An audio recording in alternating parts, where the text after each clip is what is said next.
appreciate you coming on the show. I've been sort of following your content online for some time, especially on YouTube and on Facebook as well. So, Jazakallah khair for coming on the show. Appreciate it. Oh, sure. So I actually have, I guess, because we have a WhatsApp Patreon chat, and a lot of, mashallah, brothers and sisters discuss a lot of things there. And one of the things one of our Patreon members, Yaman, wanted to ask you was in regards to like Speaker's Corner. So we all know that, you go to Speaker's Corner and debate many people there, that sort of thing.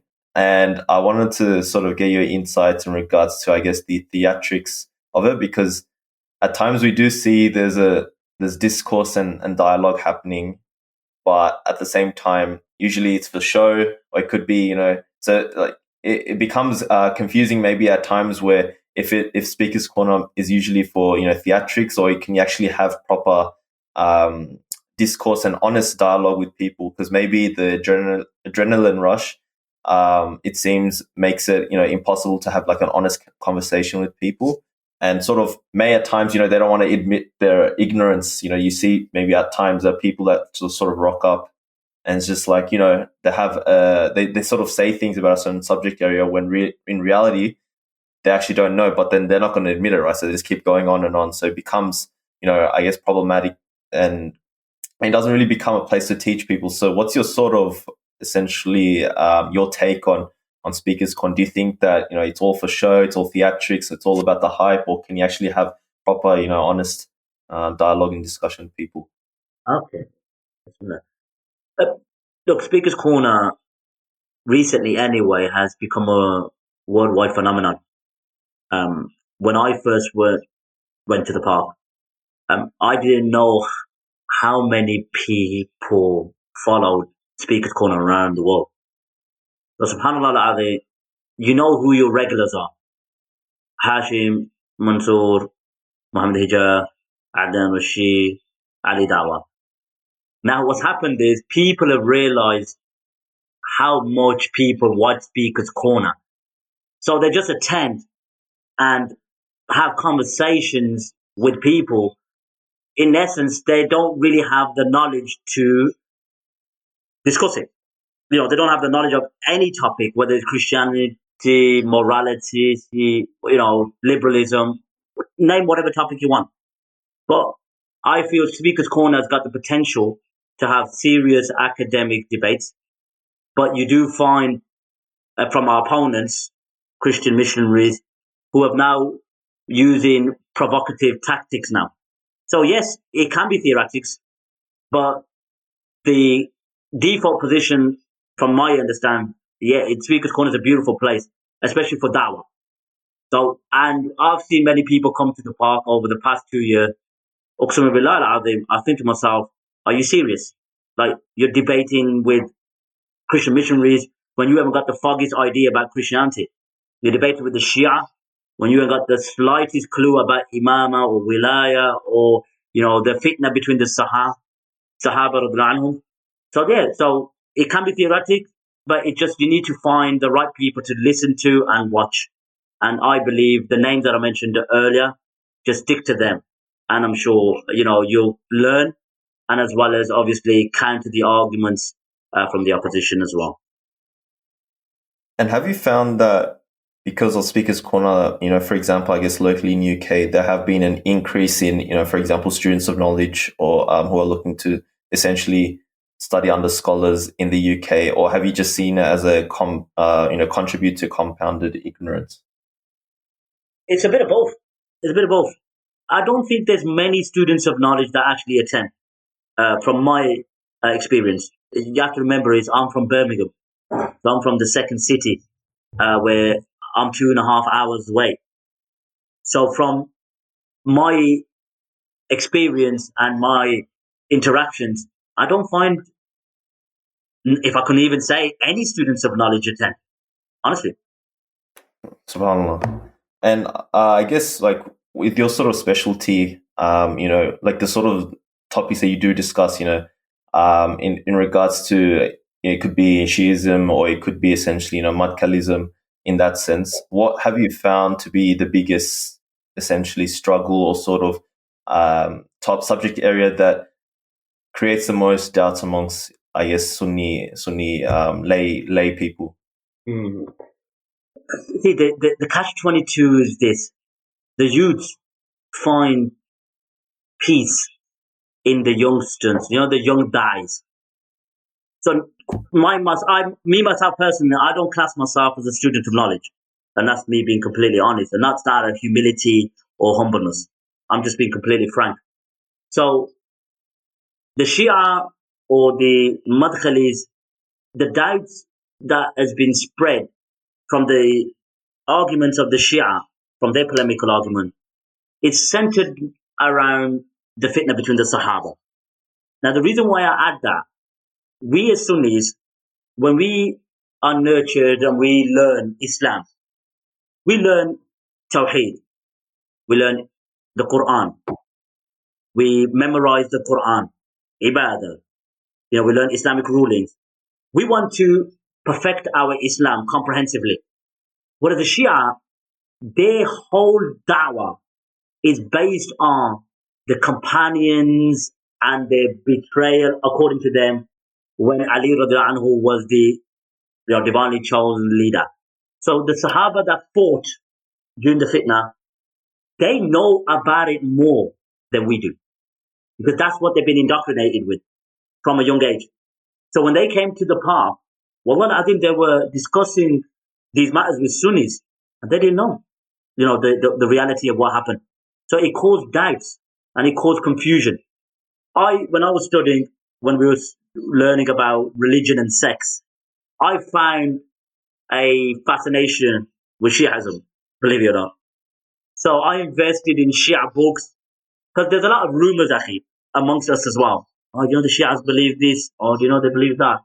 I didn't want to go by hearsay. I actually delved into the books and bought it, read their creed books, read their basic theology, and then sort of read what they held as their motive, their position when it came to the fitna, and then obviously read our books, and then found a way to argue and sort of counter their doubts to a certain extent. And even in regards to Shiism, I actually wanted to sort of delve into that as well. Mm-hmm. And essentially, with that sort of subject area, we see amongst before we delve into the theological aspect, we see from the outset where people amongst the Muslim community will just be like, look, people just want unity amongst Sunnis and Shias, and they don't really address, I guess, the actual where we draw the line between Sunni Islam and Shia Islam. Like, it's just sort of about coming together and uniting and all that sort of stuff. Because at the end of the day, we're Muslims. So, what's your sort of take on that angle when people say those sort of things? Me, I believe the average Shia layman are the victim of the heretical beliefs that's been spread amongst their clergy. Sunni Shia beliefs are totally opposite to each other. I don't believe that there's possible or there's scope for unity. Coexisting, yes, no doubt about it. We can coexist. But unity is practically impossible. Why? Because the foundations of a Shiaism, their Usul al-Din, is 12 infallible beings who have been divinely chosen by God. The companions betrayed the Prophet ﷺ when he allegedly, appointed Ali radiallahu anhu as his successor. Sorry, and then due to that, they become apostate. How is it possible we can have unity? This is mainstream Shia beliefs, by the way. It's not something that's hidden according to their classical sources. What they do, though, is they have dissimulation of their faith, which is what they call taqiyya, which is dissimulation, and there's coexistent taqiyya. So there's reactionary taqiyya, and there's dissimulation of their beliefs. So what they'll do is they'll come out and say, oh, you know what, which is true, that the laymen don't know their real beliefs. I've had many interactions with them. When you ask them about their belief regarding the companions, about the takfir on Abu Bakr and Umar, about, denial of Imamah would lead us to hellfire for eternity. This is mainstream Shia beliefs. It's not hidden, but it's not actively promoted. So they'll look at the exterior and discuss with us and say, look, we believe in the same Allah, our messenger's the same, the Quran's the same, which we're not denying. But it's not as, what I would say, clear as that. And we as Sunnis don't know. And we have been sort of led to believe that there's not much differences. But when you open up the Pandora box, you see that Shiaism and Islam are two different religions. So in terms of, like, you brought up like imams, for example, essentially I guess it becomes a bit murky in terms of where we distinguish the two at times. Like, for example, there may be Sunnis that may talk about, for example, the sort of fighting between Muawiyah and Ali radiallahu anhu, and say that essentially, as Sunni Islam, we can there's sort of doubts in the way, I guess, Muawiyah radiallahu anhu brought about or did things that, why did he, I don't know, fight Ali radiallahu anhu, who's, clearly from the four Khulafa, for example.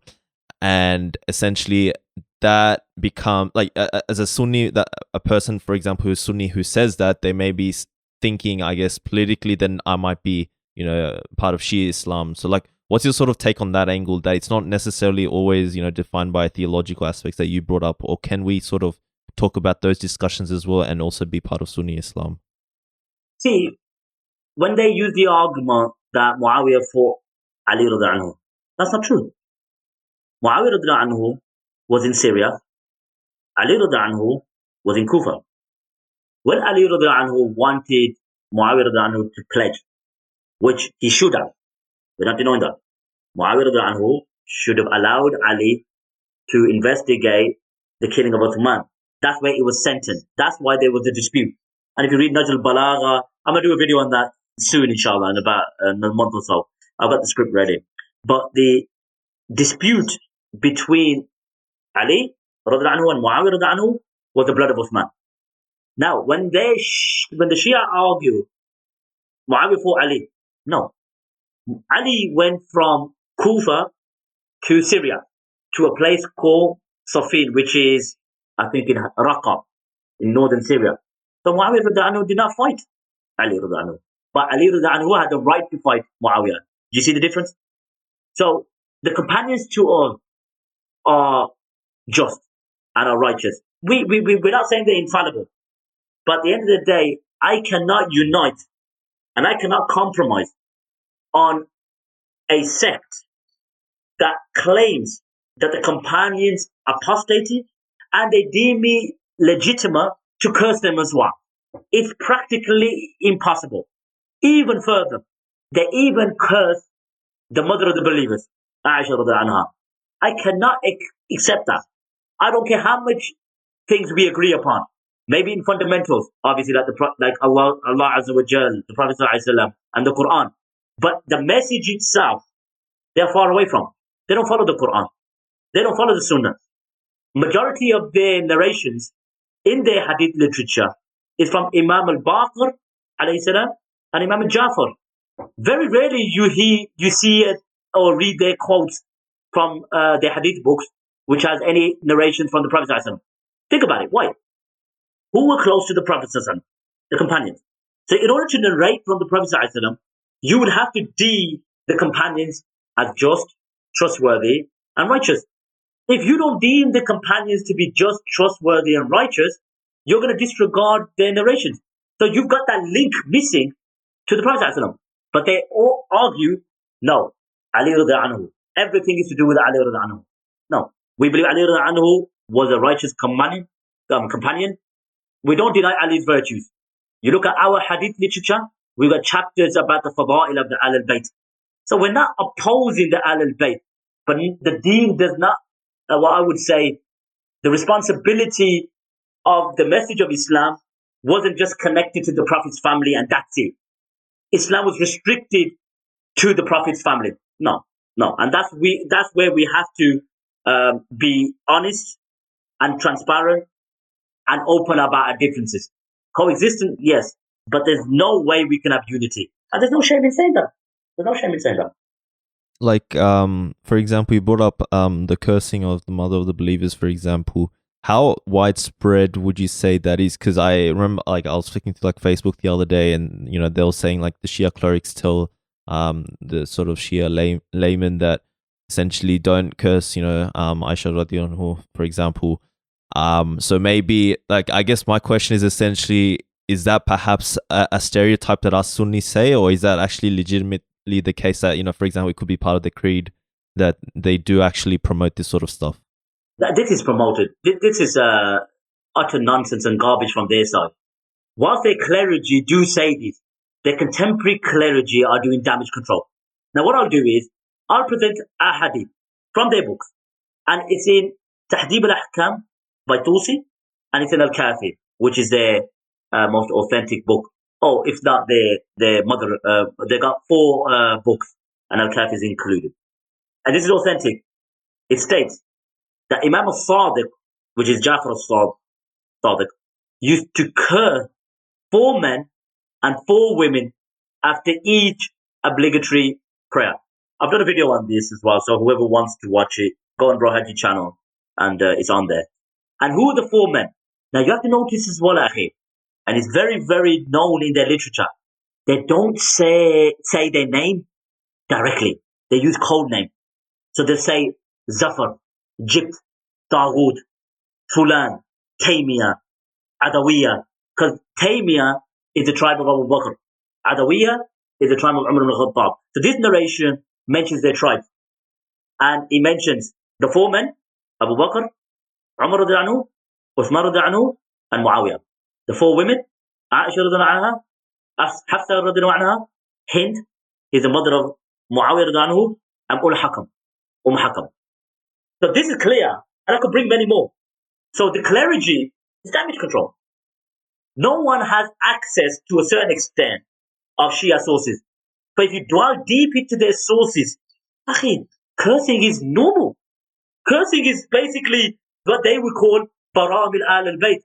And cursing them is a form of dissociation. So when they come out with this nonsense, say, look, you were fooling us for so long. We've got access to your sources now. So that game's over. So those Shia laymen truly might believe that the clergy who say such thing is a form of Shia Islam, or the contemporary Shia Islam that has no connection to cursing of the companions or the mother of the believers.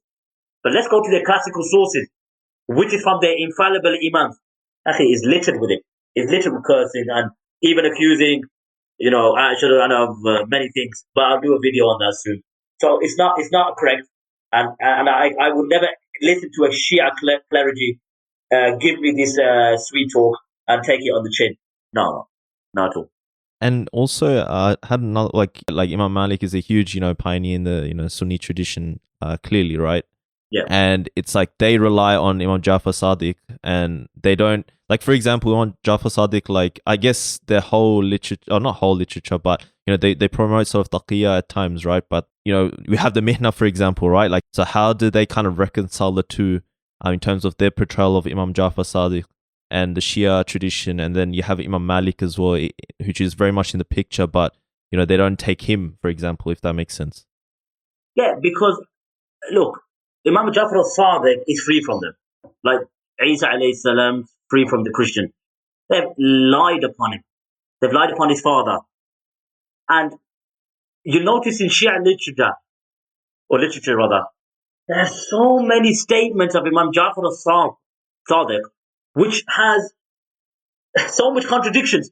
But they'll say, because he was living under Bani Umayyah, he used to say things in his private gatherings which he wouldn't say in his public gatherings. What kind of message is this? 12 infallible beings who can't even proclaim the message publicly. So how do we know what is sincere from Jafar al-Sadiq and what is not? What is taqiyya and what is not taqiyya? This is not the hallmark of guidance and an imam. Imam, like Imam Ahmad, like you rightfully put it, during the Mihna, during the Khilafah of Ma'mun, Wathiq and Mutawaqqi, when they were forcing people to say that the Quran was created, Imam Ahmed radiallahu anhu stood firm. Imam Jafar couldn't do that, who was divinely inspired by God. I can't buy that. And would you say that's like one of the like big sort of contradictions when it comes to their approach to things? They painted the Imams with deception. It's like the companions who were narrating from Jafar al-Sadiq ultimately, either lied upon him or Jafar al-Sadiq went open about his beliefs. So, no, I believe Imam Jafar al-Sadiq, what they've attributed to him is all lies. And we can't accept such an Imam, a scholar, Allama, to behave in such a way. No, this is not befitting. And the Shia, their religion, is based on deception. Like they say, Taqiyya is Tisata Ashar ad-Din, is their 9/10 of the religion. So, and it says, whoever does not have Taqiyya has no Deen. And Taqiyya is the religion of my forefathers. It's just like, it's all deception, disingenuous. It's just, you can't take it seriously. Honestly, I can't get it. I can't understand how they can attribute such guilt to the Imam. But it's Shiism for you, isn't it? I wanted to also ask about, I guess, essentially the whole idea of, we know during the time of, Rasulullah's death, and then the whole situation about, who would be next caliph, and then, Abu Bakr radiallahu anhu who was picked. So people will be like, it's recorded that Ali radiallahu anhu took his time to give bay'ah. And I guess essentially that's where the Shia perspective comes into play, where they say, look, he took his time. Why did he take his time? And all these kind of questions. And I don't know. I actually wanted to ask you, like, what's your sort of like, what's the Sunni perspective to that? Like, what sort of rationale would the Sunni literature give in regards to, why Ali radiallahu anhu took his time? Because I guess the Shia narrative may look rational, where they try to justify that in saying, he didn't necessarily agree with Abu Bakr radiallahu anhu being the first caliph, so that's why he took his time and etc. And then eventually, he may have been forced to even give the bay'ah. But what's your sort of take on that sort of specific situation? As far as the bay'ah is concerned, the Prophet ﷺ passed away on a Monday. Now, as we know, when a immediate member of the family passes away, the responsibility of arranging the funeral lies with the family members. Now, what happened was that the Ansar were meeting in Saqifa, and in Saqifa, Sa'd bin Ubadah was going to elect a caliph amongst themselves. The word got out. Now, this is where the Shia, try to use what I would say, they try to paint the companions in such a negative light by saying the Prophet ﷺ passed away, but they were more concerned about leadership. No. What happened was, when the word got out, Abu Bakr, Umar, I think it's Ubaidah bin al-Jarrah, went to Saqifa. Cut a long story short, they left Ali radiallahu anhu, not because they were seeking leadership. No. They went to discuss the sudden rashness of the Ansar to elect a caliph amongst themselves.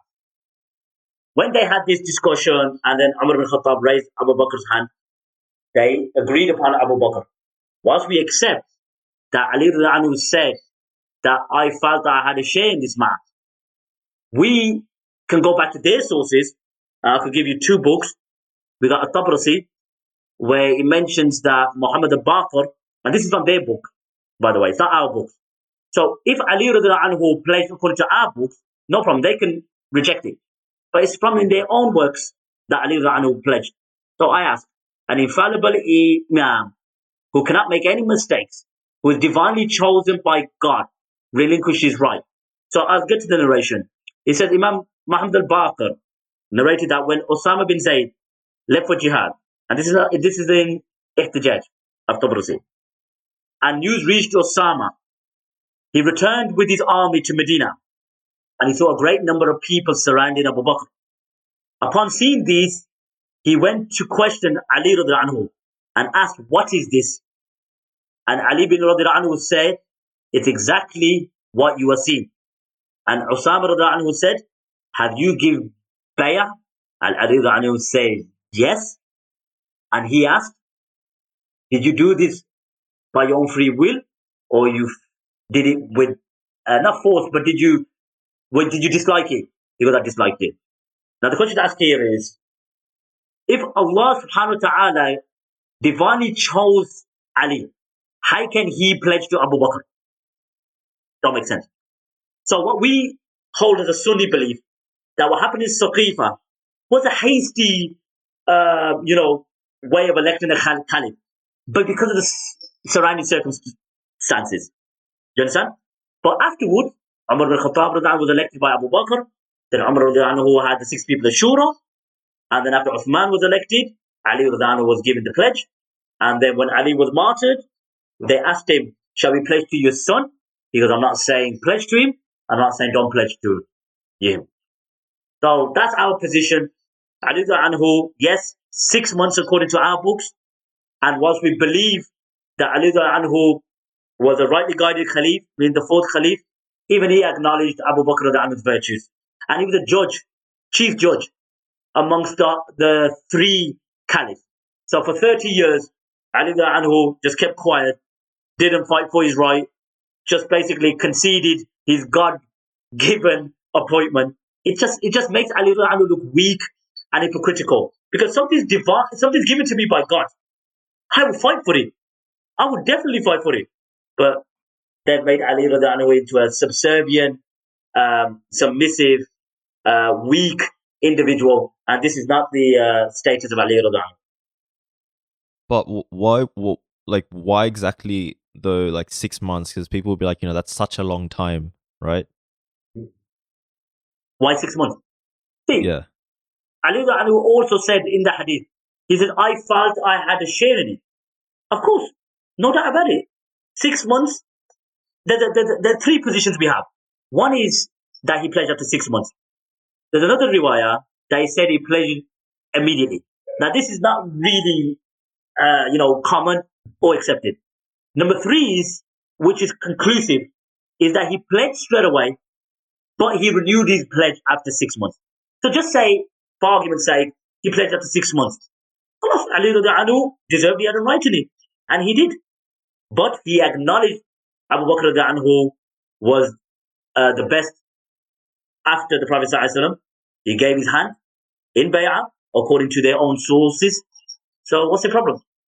I think essentially people, it just becomes hard to stomach. Essentially, 6 months is such a long time, But I guess you're bringing different sort of evidences where it could be potentially that he did in the moment, and also he renewed it in 6 months. But I guess there's another narrative that essentially I have been hearing, and I wanted to get your take on it. Is that essentially, as I think there is I forgot the explicit sort of evidence, but I think it was alluding to Ali radiallahu anhu himself, talking about leadership and him taking it. But I guess what people may say is that, looking from a purely human level, because sometimes we look at the books and we look at it in a way where we don't factor in the human aspect. So I guess essentially what Ali radiallahu anhu may have been thinking is that, okay, look, there's an potentially I feel like I'm the best person, and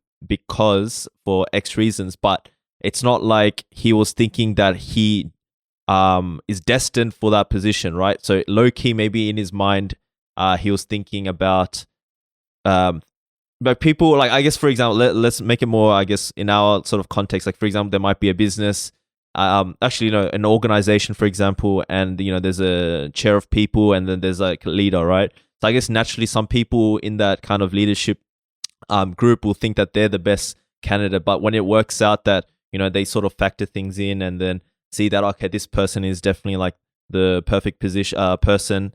And then they sort of let go of those kind of thoughts about, okay, look, of themselves being the leader, right? Like, I think I'm trying to use this example and sort of draw upon, Ali radiallahu anhu, and saying that potentially he had those thoughts, but it's not like he was looking at from the Shia perspective, where they say, he was, destined by God, for example, and maybe the Shias kind of cite Ghadir, which we can get into a bit later. But how about this perspective of, Ali radiallahu anhu may potentially have thought about that, but, sort of let Abu Bakr radiallahu anhu take reins, and then sort of went with, as you mentioned, he was very much in the leadership sort of group during the time of for Abu Bakr radiallahu anhu, and when he was in charge. So what's your sort of perspective on that sort of take as well? Of course, human nature, when we feel that we have a share in the matter, no doubt, Ali Anhu felt that, you know what, I should have been consulted. No doubt. I'm not disputing that. But what we have to really evaluate is this.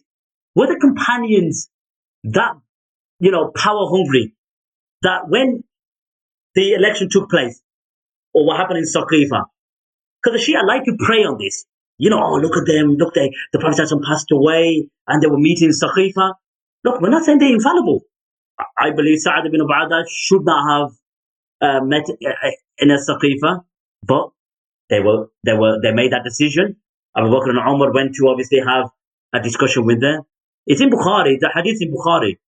And yes, Ali radiallahu anhu, probably after observing 6 months, reviewed the state of affairs, the reality, said, okay, no problem. We keep the ummah together. Because if Abu Bakr was a disbeliever, according to Shia, and again, they could lie, they could not lie, but they might not even know. But we know the clergy know. We know the mu'ammimin know that Abu Bakr and Umar radiallahu anhu are kuffar. How is it possible that Ali radiallahu anhu can pledge to a kafir? And if they deny, we don't believe Abu Bakr is a kafir, then they've got something, they've got a shock in store when we're going to bring multiple narrations, authentic, that they hold Abu Bakr and Umar to be kuffar. So think about this. Ali radiallahu anhu, if he had those views about Abu Bakr and Umar, and he hated them, and he despised them, let's not even go into the whole fairy tale that they made up about when they went to his house, burnt his house, dragged him out like a camel, according to their sources. Then Fatima radiallahu anhu was attacked, lost a new unborn baby, and then she ran out. She uncovered her hair, or threatened to uncover her hair. The walls of the Prophet must have raised up. Then she went to Abu Bakr after losing an unborn child and gave a half an hour khutbah. Actually, we could go into this. It's just fairy tales upon fairy tales. We look at it from a holistic perspective, that the 6 months, human nature, maybe he was, possibly, thinking to himself that, subhanAllah, I wasn't even consulted. But the overriding decision that Ali radiallahu anhu made was he pledged. And he was happy. And he was given, position of authority for 30 years. I cannot find it plausible that Ali radiallahu anhu was upset and demoralized and angry and hated those who were in power for 30 years. No, I can't accept that. But the Shia will promote that because their religion is based upon anger, revenge, wailing, conspiracies, animosity, deception, taqiyya. So everything that they promote, it's all negative. It's a poor version of goth. You go into their Hussainiyat, all black, hands, red lights, like you're walking into something, you're thinking like I'm going to find myself into the wardrobe of Narnia. Honestly, it's that bad. But we don't find the companions that fought for power.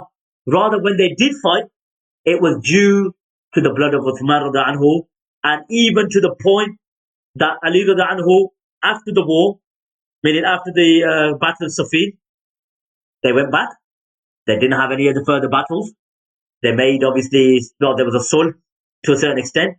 It wasn't animosity. And there's a narration where the king or the emperor of Rome wrote to Muawiyah radiallahu anhu when he found out that they were fighting each other.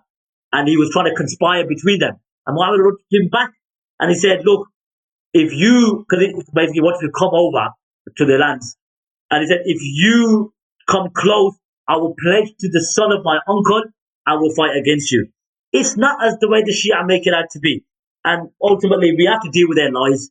But we don't expect nothing less from them. You mentioned at the beginning about Abu Bakr radiallahu anhu and Umar radiallahu anhu. So according to, I guess, Shia theology, would you say that so they claim that his like they're kuffar, like astaghfirullah, Yeah. like is that actually like definite Mainstream. in this sort of mainstream sort of Mainstream, I they think. promote that? They won't promote it. Yeah. Also, I've got a video to do on it as well. It's going to be about a 50-minute video. They believe that when the Mahdi, the 12th Imam, the one that hid when he was 5 years old, he's going to come back and he's going to extract Abu Bakr and Umar from the grave and basically fresh and undecayed, and he would hang them. And in another narration, he would kill them, and the ashes will be blown away, and they will be hanged in Badia or Bayda. Sorry, I can't remember the exact location. So this is known, no, that they believe Abu Bakr and Umar are kuffar, but they won't say it publicly. Shall I tell you why? And I'll make it brief. Muawiyah is like the gatekeeper. Not many Sunnis know about Muawiyah. They don't. You ask the average Sunni, who prays, just a simple brother, say, do you know who Muawiyah is? Most of them, if not a huge chunk, would say, who's Muawiyah? They could get away with cursing him. They could get away with insulting him. And the Sunnis won't really know who he is. But they know that the average Sunni know who Abu Bakr and Umar are. They know that. And they're very smart. So if they come out openly and start cursing them and showing their real beliefs or promoting their real beliefs, people will run from them. And people would despise them. So they're very clever. They know what to say. They know what to promote. They know what to publicly proclaim. And they know what to conceal. So I've done about 3 videos about their beliefs about Abu Bakr and Umar, saying that they're going to be. Hold on, I've got a few here. I'll just get it from my notes. I've done 3 videos on them. I think one says Allah subhanahu wa ta'ala won't look at 3 people on the day of judgment. And one of them are those who believe that Abu Bakr and Umar had a share in Islam. Who had a share in Islam. So we believe Abu Bakr and Umar are believers, are guaranteed paradise. So according to the Shia narration, authentic, that we believe that Abu Bakr and Umar have a share in Islam. We are, Allah subhanahu wa ta'ala ain't going to look at us. And we're going to be painfully punished as well. That's what it says in their narration. So actually, they won't promote this. But don't worry, we're here to obviously expose their deviant beliefs.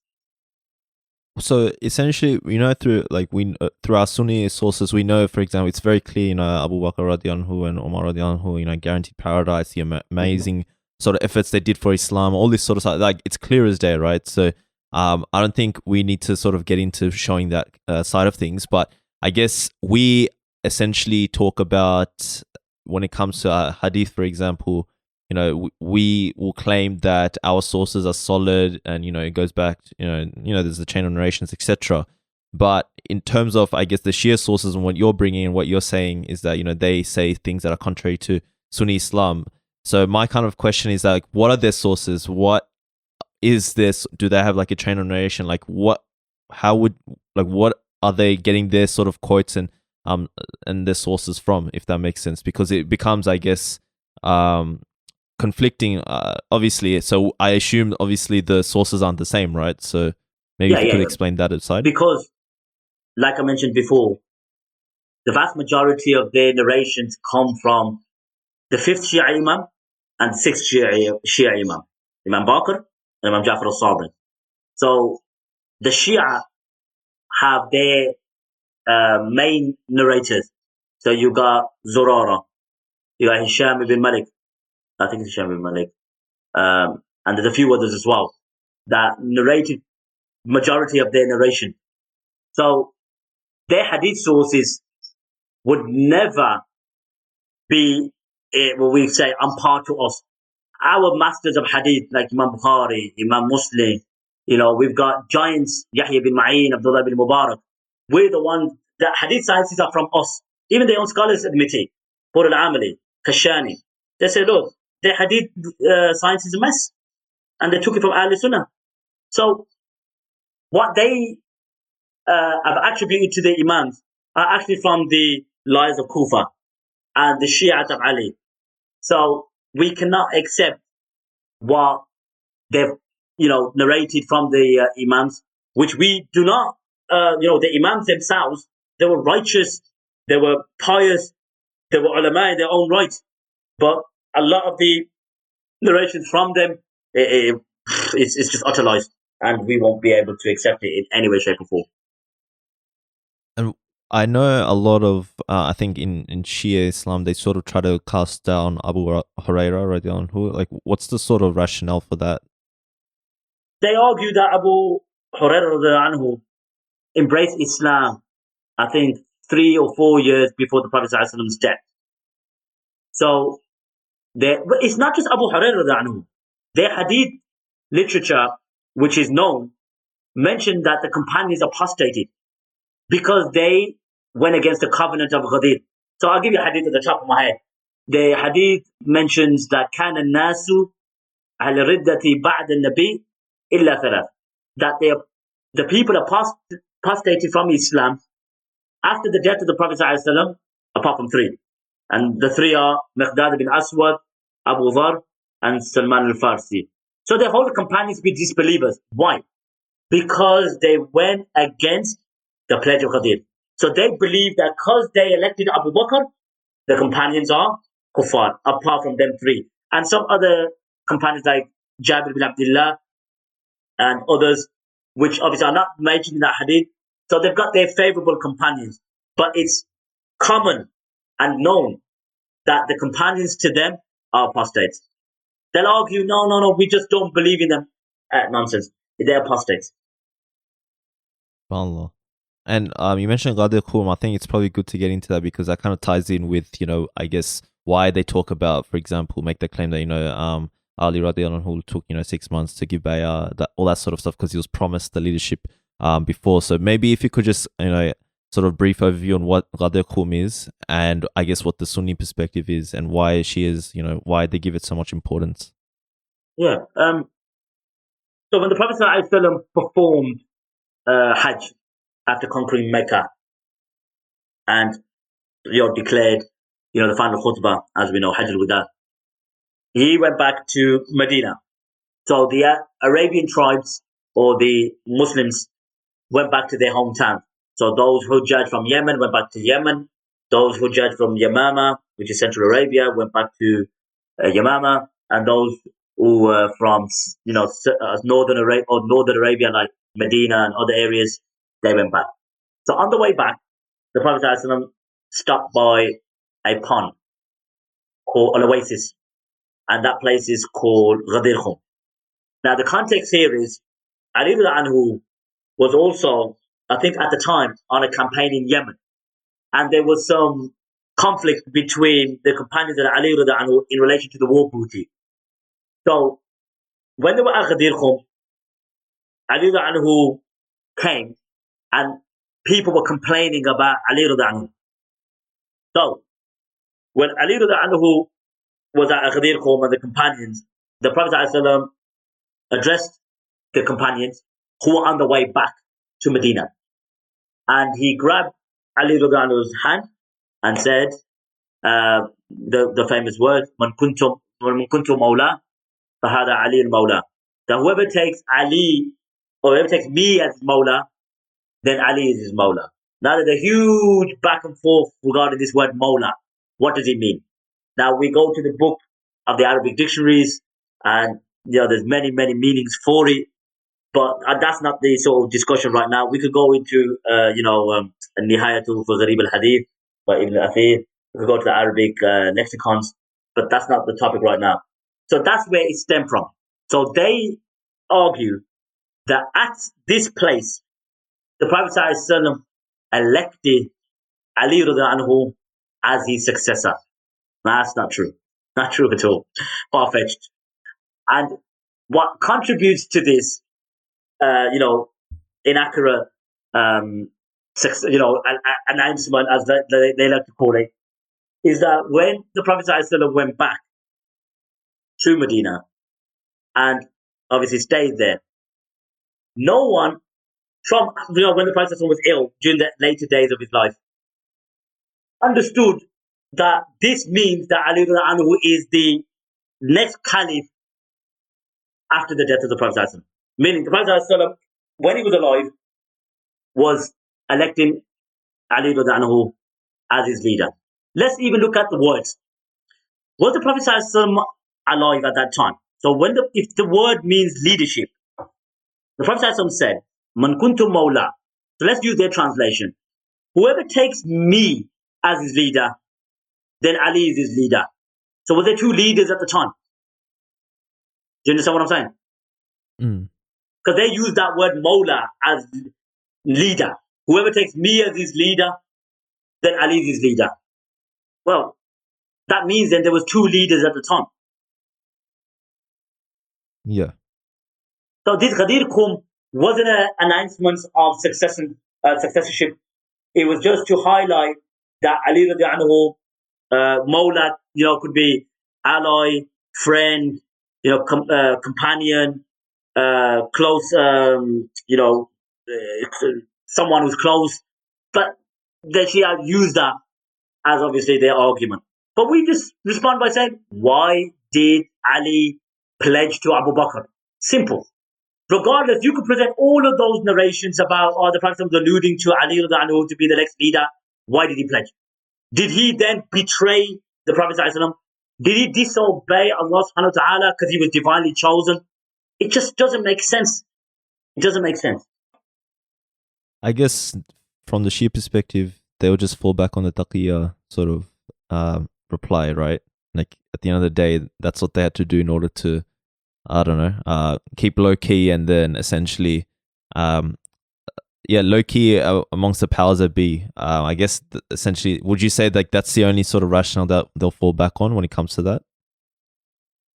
They argue, and this is what I've heard as well, which is ridiculous. They say when Ali radiallahu anhu pledged, he did this for Islam. That's what they argue. They go, he did this for Islam. But we'll argue, in Islam, there is no way a disbeliever can lead the Muslims. You see? There's no way. Impossible. A non-Muslim or a disbeliever or an apostate cannot be the caliph, leader, sultan, or amir. Can't be. So if they argue he did this for Islam, how can he pledge to a person who's a disbeliever for the sake of Islam? Because he's not Muslim in the first place. So did Ali radiallahu anhu pledge to a kafir? And he wanted to save Islam, or he did this for the sake of Islam by relinquishing his right to a disbeliever. Doesn't make sense. So it falls back to, like you were saying, taqiyya, just I could say a lot more, but I'll rather leave it as is. In terms of Mawla, that specific word, and you went into definitions, they would say, would you say that the word leader though is the more common or the first use of that word rather than friend or allyship? Because I think that might be one of the Shia perspectives as well on that specific point. Like, what was that, sorry? We have Rasulullah sallallahu in Ghadir Khumm tell Ali radiallahu anhu, what you mentioned in terms of handing over, saying the word Mawla, yeah? And the sort of word or the interpretation we take from it is either leadership or friend or ally. But then the Shia will take, the leader, right, as that specific definition for that word. What, and as Sunnis, you mentioned, it's more about ally or friend, right? But I guess the Shia perspective would be that the more common sort of interpretation of that word would be more leader. So what's your sort of take on that? What we can do is we can look at the dictionaries themselves. So what we'll do is I've got one here, just so to let you know what it says. This is Al-Qamus al-Muhit. Okay, this is an Arabic dictionary.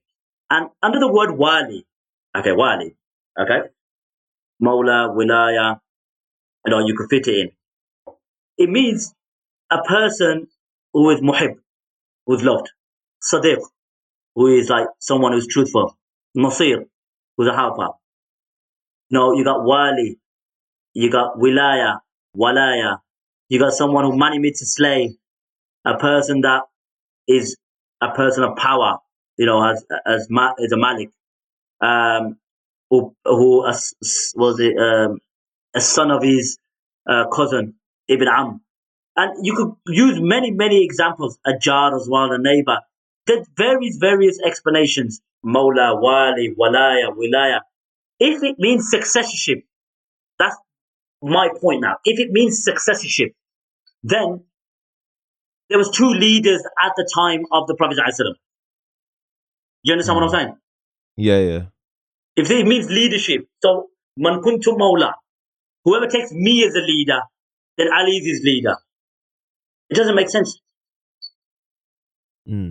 Because I guess, would you say that in the context of how Rasulullah used it, that it's for, that specific group that was there at that time, it's like Ali radiallahu anhu who's just taking care of them. You know how, like, I guess in Sunni Islam we talk about, if you're traveling with more than, I don't know, 5 people, designate like one person to be that leader. You get what I mean? So would you say like it's used in that context? What context was that, sir? So, for example, in our fiqh, for example, if we are traveling with more than, 2 or 3 people, it's like designate one person to take care of that specific group, to make the decisions. So would you say, like, when Rasulullah said, Mawla in that context, would it be used in the context of, Ali radiallahu anhu taking care of his people around him at that present moment in Ghadir? I believe it just affirmed how close Ali radiallahu anhu was to the Prophet ﷺ, how dear he was to the Prophet ﷺ. Because as I mentioned, the context was there was a complaint and people were complaining about Ali radiallahu anhu. So the Prophet ﷺ was affirming that whoever takes me as a mawla, a friend, or some someone of closeness, then Ali is his mawla. It's simple as that. And their argument is all emotionally based. The Prophet ﷺ lifted his hand, and their whole da'wah is based upon this. Why? Because they've also fabricated an Eid. Have you heard about this Eid they've got? Eid al-Ghadir? Have you heard about that? Yeah, I'm familiar with it, yeah. This Eid of theirs is better than the 2 Eids. Do you know that? Oh, really? Subhanallah, I didn't know that. Yeah. So I'll give you a riwayah now, authentic. So this is what they fabricated. We're not denying the importance of the event. We have no issues with the Prophet ﷺ saying, Man kunta mawla, fahada Ali al-mawla. No problem. We love Ali anhu. We know his virtues. We know his rights. We know his brilliance. And Ali anhu is like the hadith in Sahih Muslim. Was it لا يؤمن إلا مؤمنا ولا يبغضه إلا منافقا, that no one loves Ali except a believer, and no one hates him except a hypocrite. No, our books are full of virtues of Ali anhu.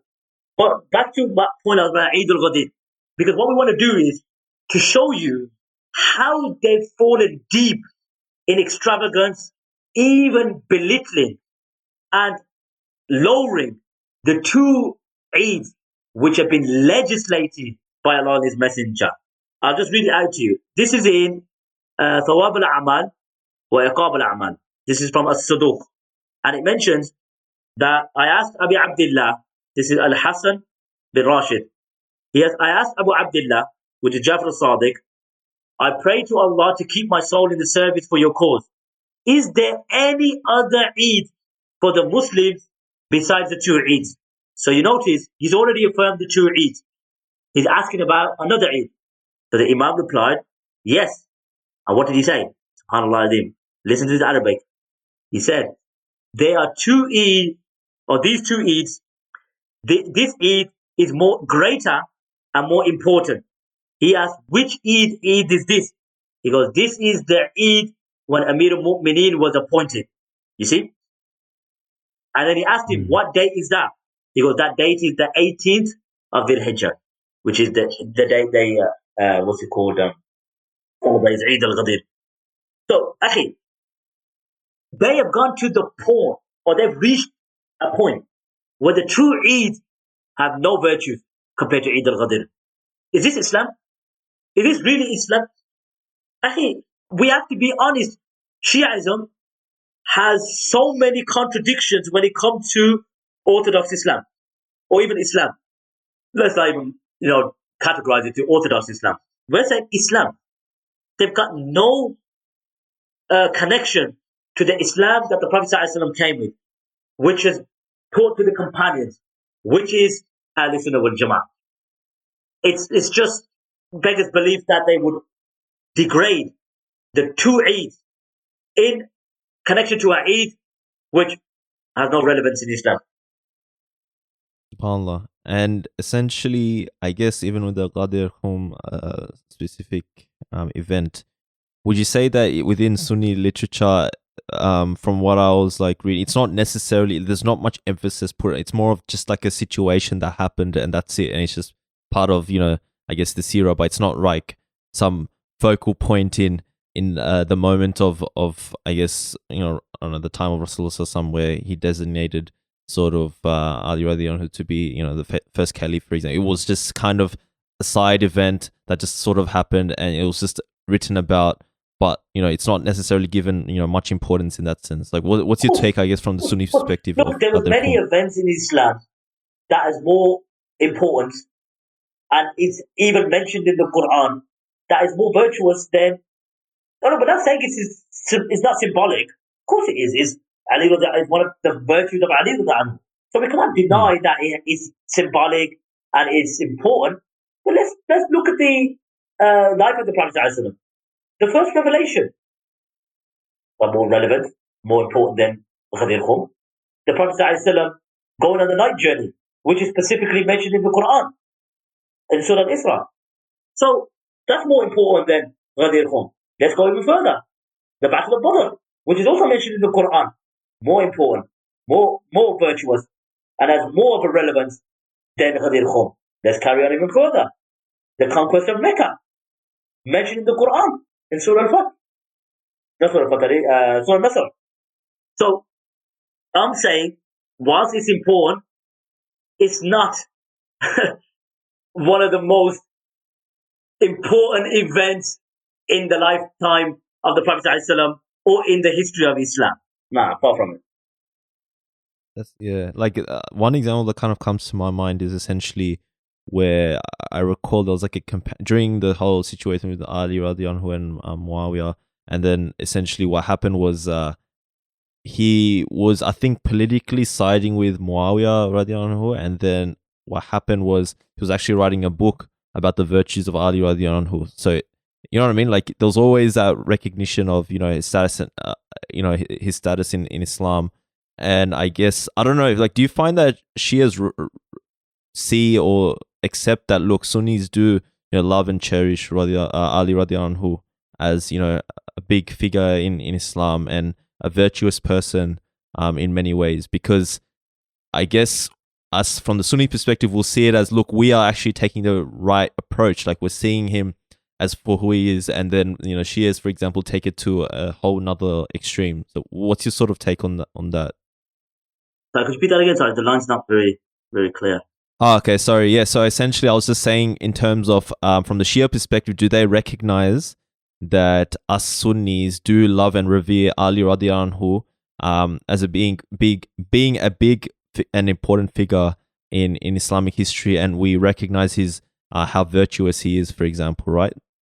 So do you find that Shias do recognize that? We hold Ali radiallahu anhu in such high regard.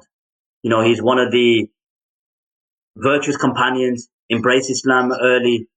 It's not as if we need to show our love to you for Ali radiallahu anhu. We don't need to prove anything to you. Our love and our respect and our, virtues of the Ahlul Bayt in general is Ahlul Sunnah. We admire and love and respect the Ahlul Bayt. So Ali radiallahu anhu being part of the Ahlul Bayt is definitely someone that we encourage our fathers and mothers to name their sons, and likewise with Hassan and Hussein.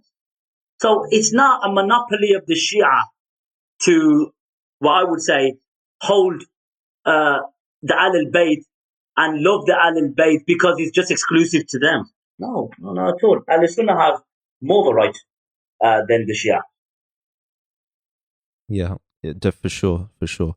I think we exhausted about Ghadir Khumm. So I actually do want to ask about you. You touched on it like a bit before about the whole idea where I guess Shias latch on to this story of Umar radiallahu anhu, for example, opening door and then of Fatima, and then an accident happened, and essentially she didn't forgive him until even on her deathbed. Could you maybe explain that story and maybe explain it from the Sunni perspective and the Shia perspective and what's going on in that specific event? So the Shia regularly use the hadith that Fatima radiallahu anha asked for Fatah, which was a land, I think, close to Khaybar. And when it came, when Fatima radiallahu anha came to Abu Bakr radiallahu anhu said that I heard the Messenger of Allah sallallahu alaihi wasallam say that the prophets do not leave in inheritance, rather what we leave behind goes in sadaqah. You see? So from that, I think from the narration is that I think Aisha narrated this hadith that that Fatima anha did not speak to Abu Bakr and passed away. But we do have a narration that Abu Bakr anhu went to Fatima anha before she passed away. Okay, so you have to remember this narrated by Aisha. Aisha anha probably wasn't aware of the event, and this is known amongst Sunni sources that what's it called? That Abu Bakr before Fatima anha passed away, he went to her and he obviously said that the right of the Ahlul Bayt is more than my family, and Fatima anha reconciled. So there is narrations that we do have. But even, just put this out there, even if she was angry with him and she passed away in that state, the Prophet Abu Bakr anhu presented that hadith. Look, we're not denying the virtues and status of Fatima anha. But Abu Bakr anhu presented that hadith and conveyed it. So even if she was angry, I hate to say to the Shia, don't really make a difference at all. Don't make a difference at all. Because the Abu Bakr did not judge based on his own desires. And secondly, this shows that Fatima anha believed Abu Bakr was a legitimate Khalif because she came to him demanding Fatah.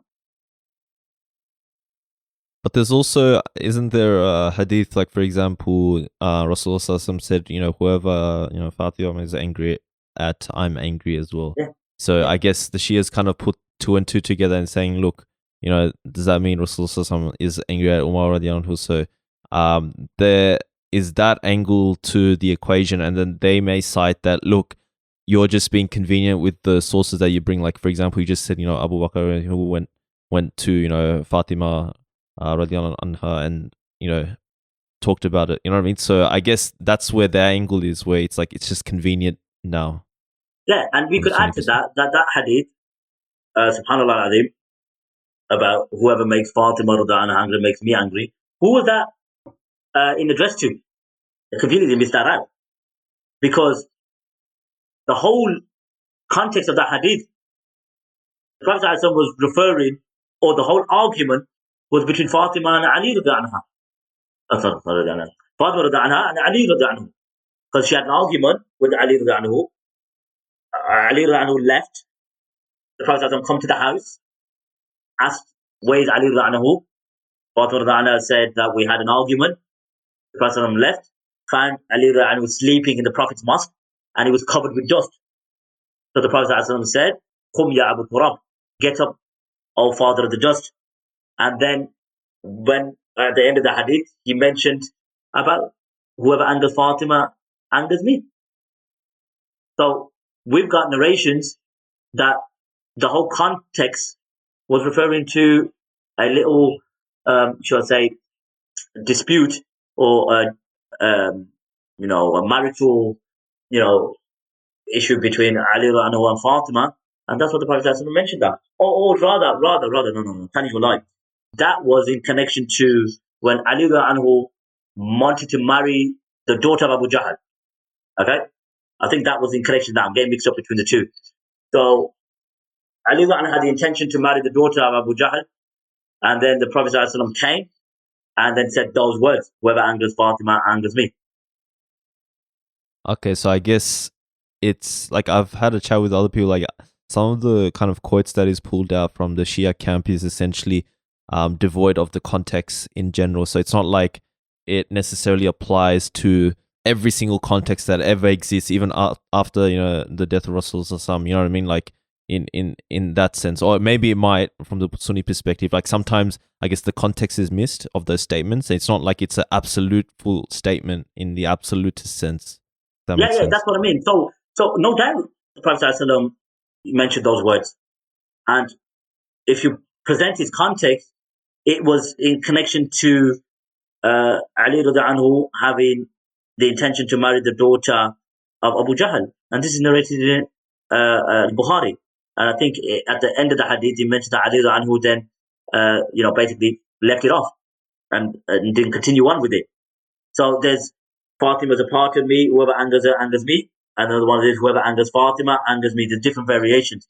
So no doubt about it. So if you want to apply it, then you have to apply it on Ali anhu as well.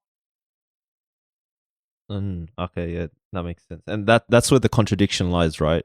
In that sense. Look, Akhi, all the Shia present and their line of argument is to just portray the companions in a negative light. All negativity, all conspiracies. It wasn't like that. They're making it out to be like everyone hated Ali anhu. They wanted to take his rights away and, basically alienate Ali anhu from any position, from any consultation. It wasn't like that. Believe me, it wasn't like that. I also wanted to touch on, another sort of event that's cited at times is the Battle of the Camel.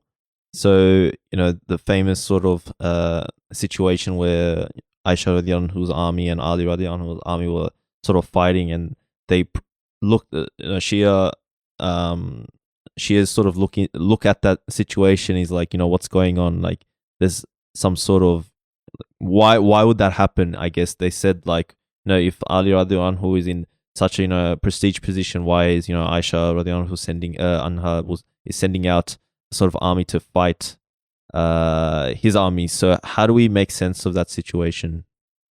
The Battle of the Camel wasn't the companion fighting Ali.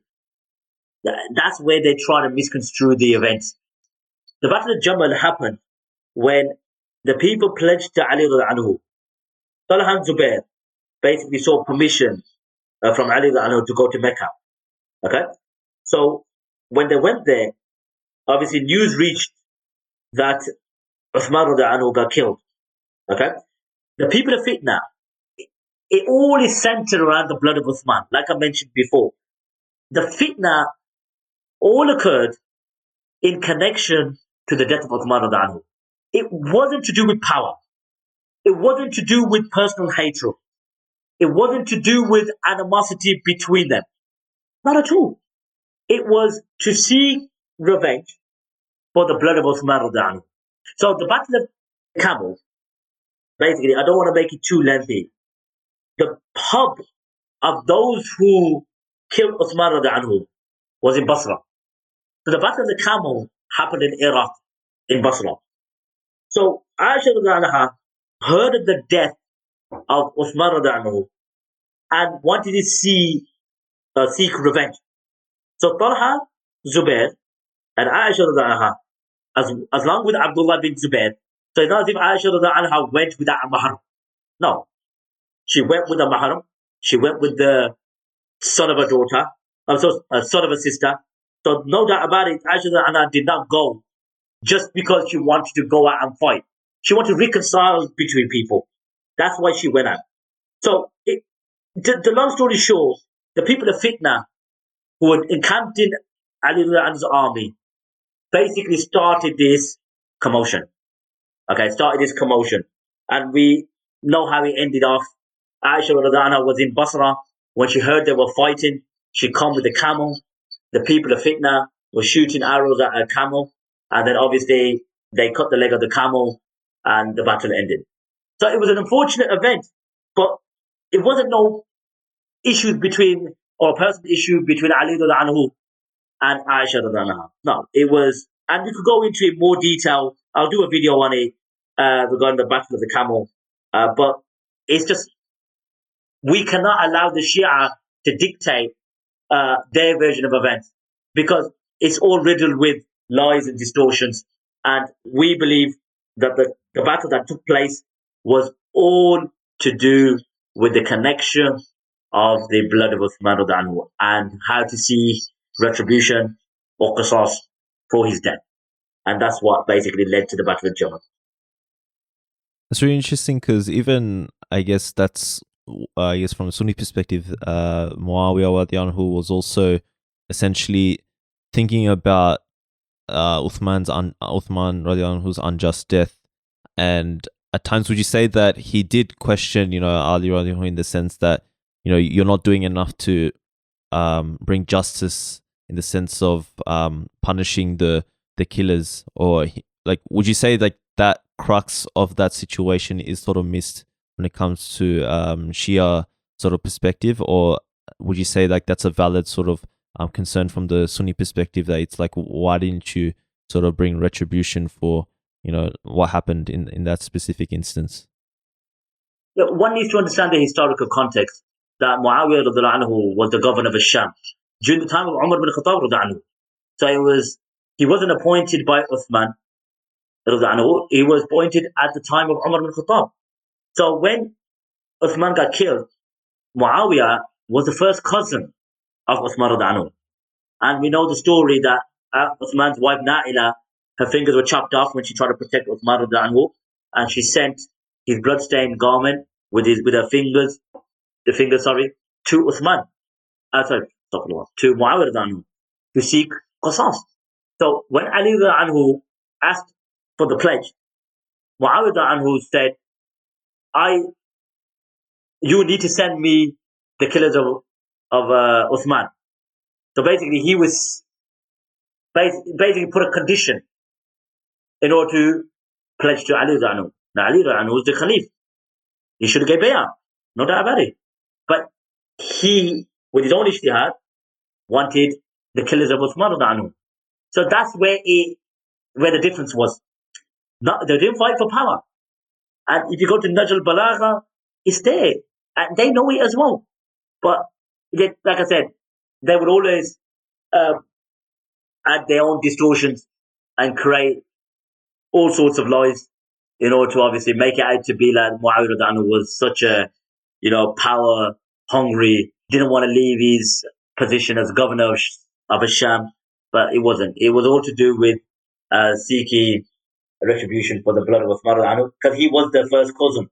So he was from Bani Umayyah, and he wanted to obviously swift retribution. But Ali radiallahu anhu was right. We want to settle the matter. It needs to be investigated. We can't be hasty. And that's what sort of led to Ali radiallahu anhu going to Sham and fighting Muawiyah. There's also a situation where she is cite where Muawiyah radiallahu anhu essentially curses Ali radiallahu anhu in on the minbar, in Medina. Could you maybe share insights in that specific situation? I know there's apparently it's I think the Sunni sources sometimes say that didn't really happen or this and that, and Shias will say yes, it did happen, etc. I'm going to do a video on that as well to talk about this narration in Sahih Muslim, which Muawiyah radiallahu anhu said to Sa'ad bin Zayd, who was one of the 10 who were promised paradise, what prevents you from cursing Abu Turab? And we'll get to that.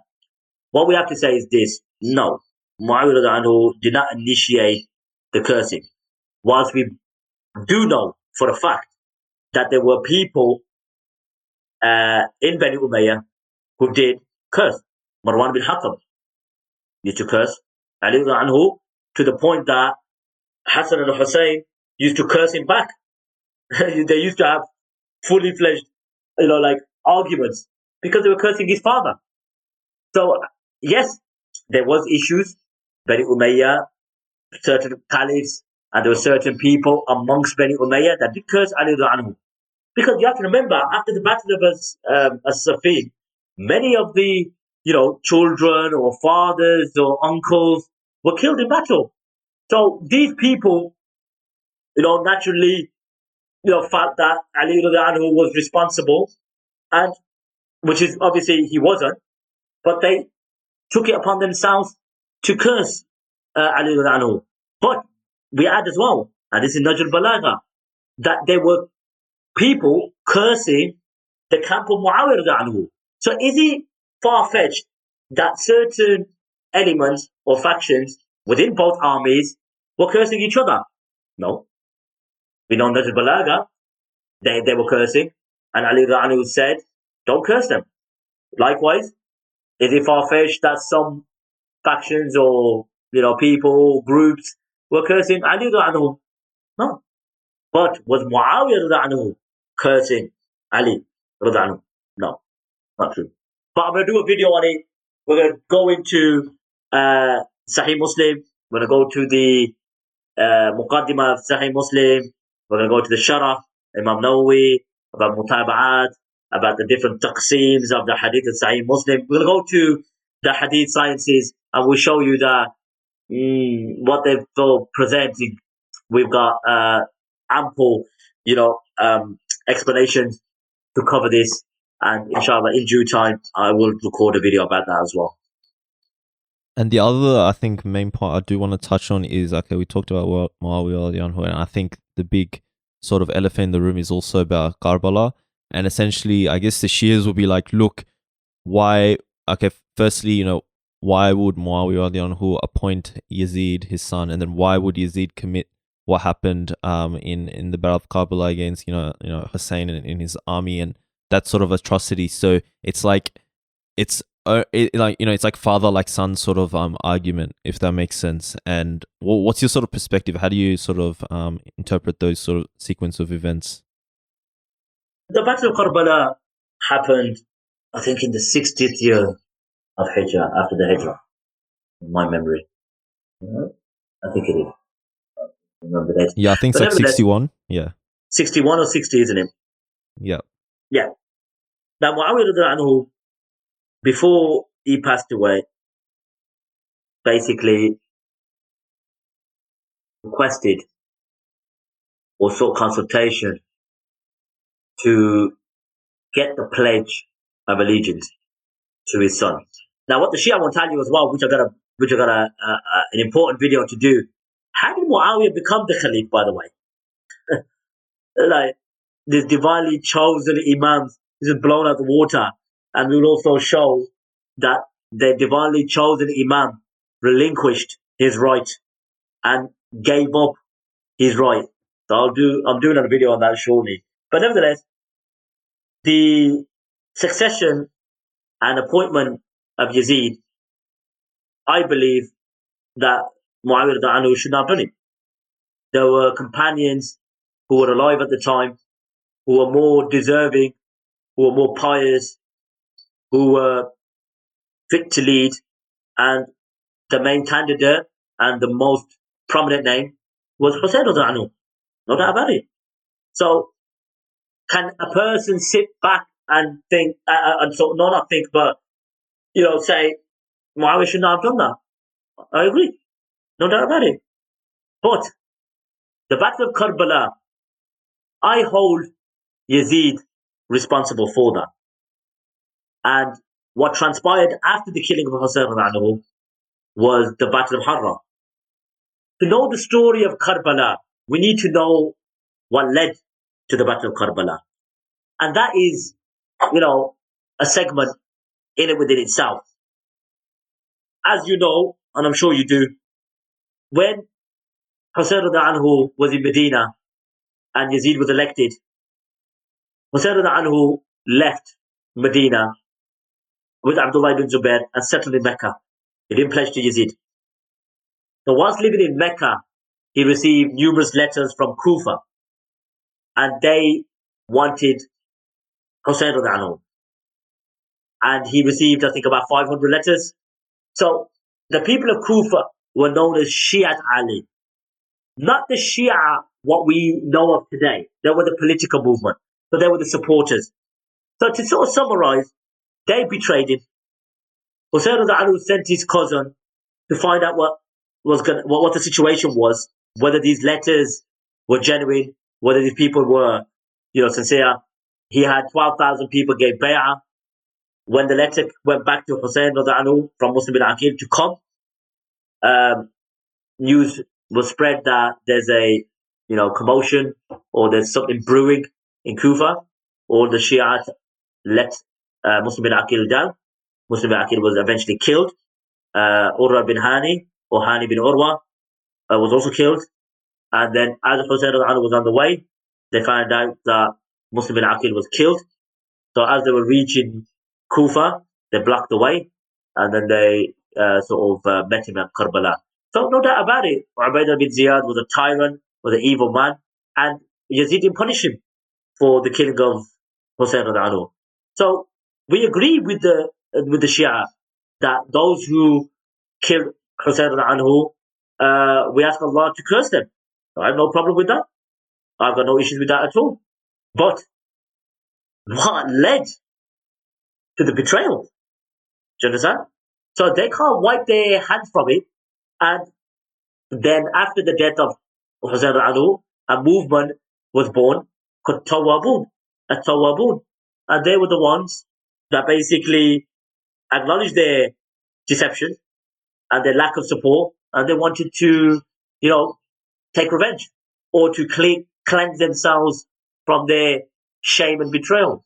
So yeah, the Shia will always use the emotional argument, but we're not going to take away the fact that you betrayed them, your forefathers betrayed them, and the catastrophe of the death of Hussein radhiyallahu is a dark patch in our history. It's a dark page in our history, and we are the first to, condemn and curse the killers of Hussein radhiyallahu, and we are very vocal in that, but we don't make it into a focal, story, which attribute all sorts of lies and distortions and fabrications. No, it's a catastrophe, and we obviously keep our position, which is that the Shiite of Ali or the Shiite of Hussein. Like, I guess what people would say is essentially, then why would, if it's like, why wouldn't Muawiyah or who essentially, seen that, Yazid, his son. Okay, so there's a lot of angles to take from it. It's like, firstly, why does he have such a son like this? I think it is like more bluntly in the sense that, if he's, from the Sunni perspective, he's meant to be like, pious and all this, and then his son does that. It's like, there's something, I guess, I don't know, the apple doesn't fall far from the tree kind of argument where it's like, why did that happen? And that's basically, I guess, the argument to sort of paint Muawiyah in a more worse light, if that makes sense. So what's your sort of take on that? Examples to sort of, look, every rule has its exception.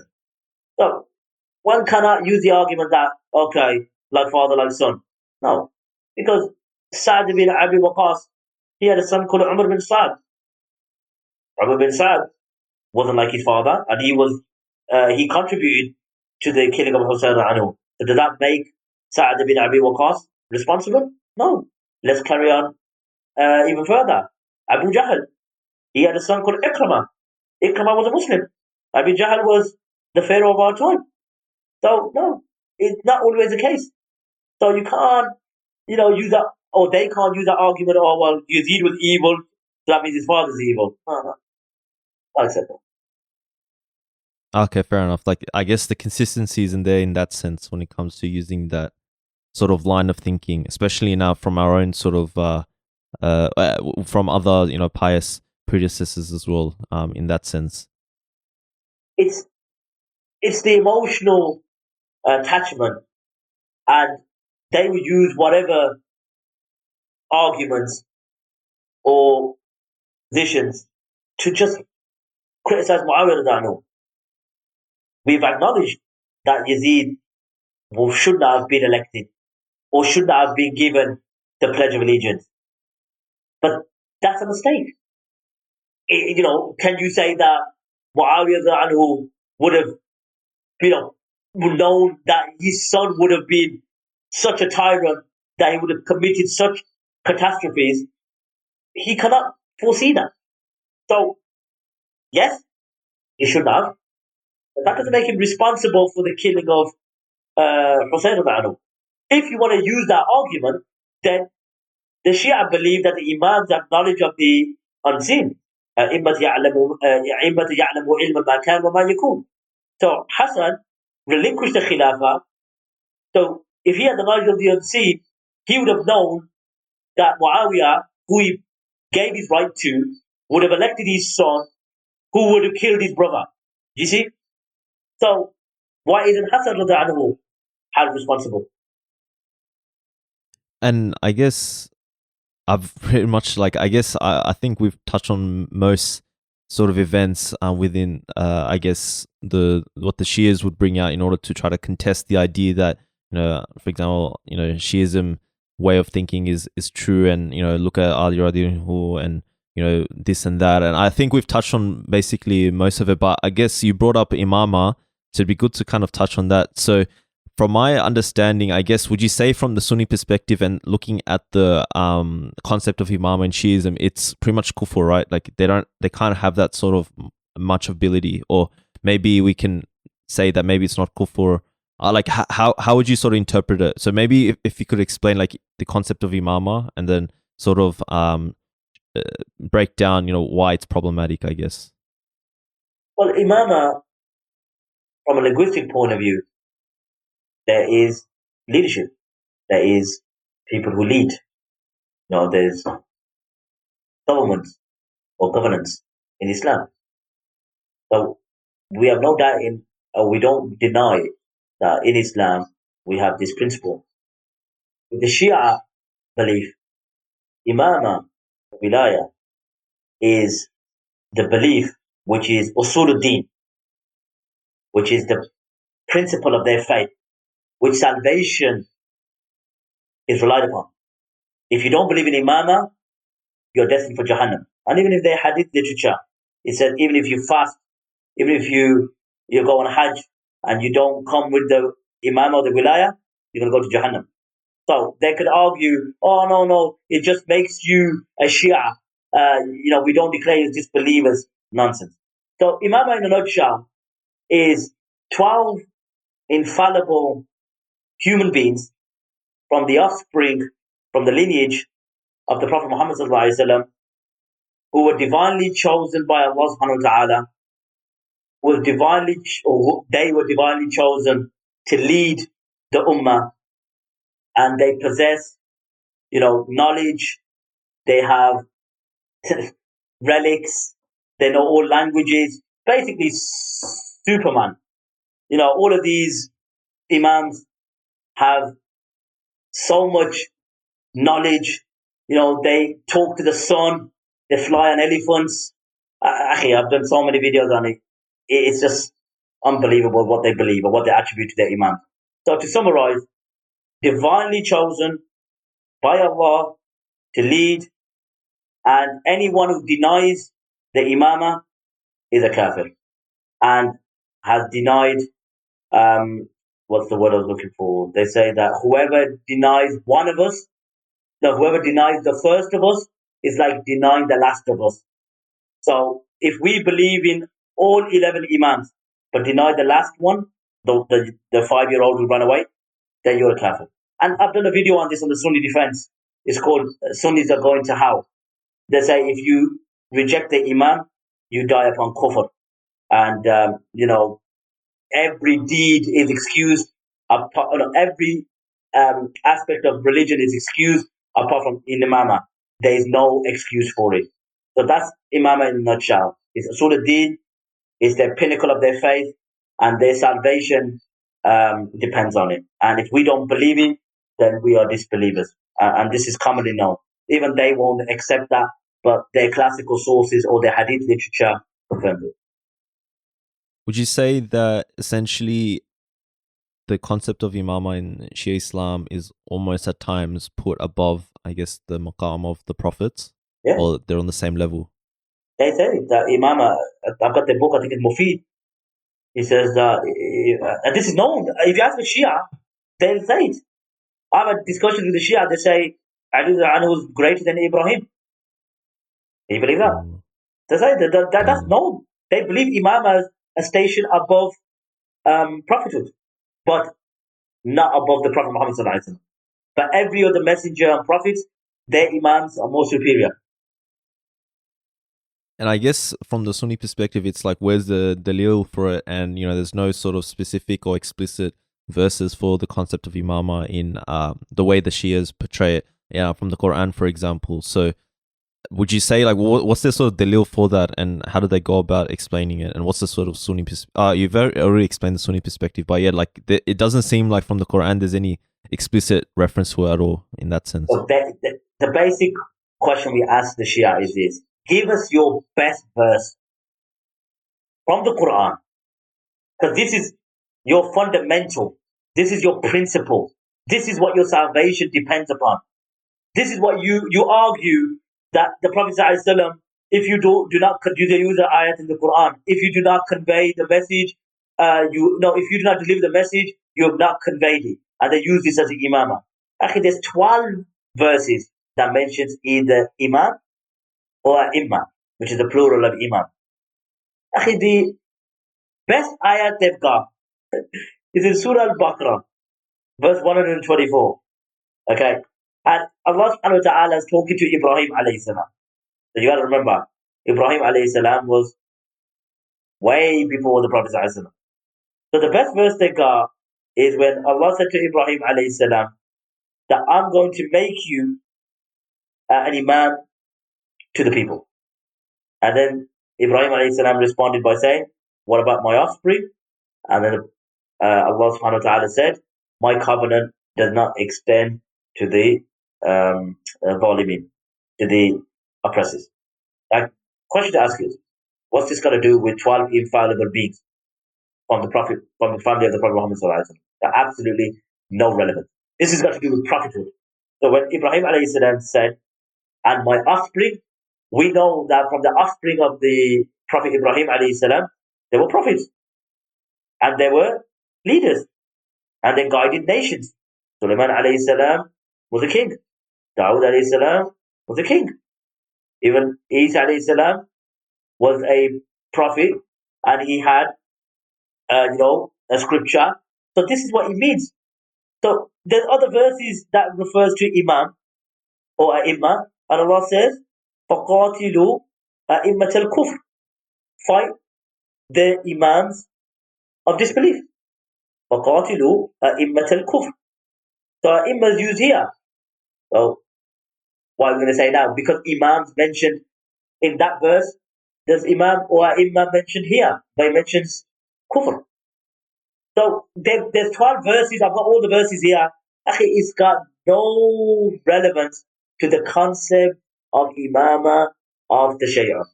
It's got no connection, and they cannot prove it from the Quran. I ask them, bring us your best verse, like Allah says in the Quran, which is qat'i, which is definitive.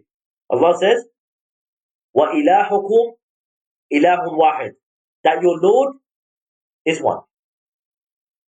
Or your God is one, rather. That's a clear verse, isn't it? We've got Tawheed. We've got the 6 pillars of faith, which we believe in the Quran, in Surah Al-Baqarah. We've got the Prophet ﷺ mentioned as a messenger. We've got everything to believe or to promote or to prove our beliefs. You prove Imamah, your concept of Imamah.